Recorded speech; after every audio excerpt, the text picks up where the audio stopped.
دا زه یو جهاد ګڼم. تاسو هم په دې ثواب کې ما سره شریک شئ. بسم الله الرحمن الرحیم. السلام علیکم. بلال جاجی انسانیت خدمتګار تاسو سره مخاطب د مرګلو د رجوع مبارکه میاشت ده. د اوبو الله پاک یو نعمت دی، د دې یو ساس کې هم ډیر قیمتي دی.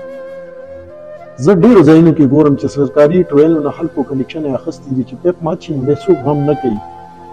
اوبو سره زما فیل دی، دې سره زما تعلق دی. اوبو ورځې نه بلې ته کمی کوي، یعنی اوبه لاندې ځمکې ته ځي. مخکې چې به 50 فوټ کې اوبه وه نو هغه اوبه اوس لاړه 80 فوټ ته. اصل وجه چې موږ تاسو د اوبو ډېره لاپرواهي کوو. سوځي هغه ځای چې په کوم ځای اور بلیږي، چې کوم ځای کې اوبه نشته خلک یو څاڅکي اوبو پسې کړېږي.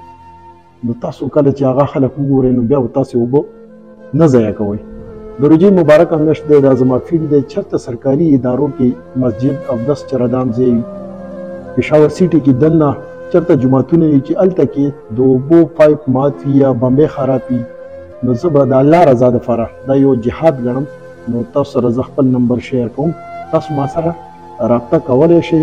نو امید به ساتم چې دا ویډیو به ستاسو خوښه شي. خپل مرګلو سره هم په حیثیت انسانیت مخکې شیر کړئ چې اوبه چېرته کې ضایع نه شي. دا د الله پاک یو ډېر لوی نعمت دی. د ورځې قیامت باندې به یا د دې خبرې مونږ نه پوښتنه کېږي.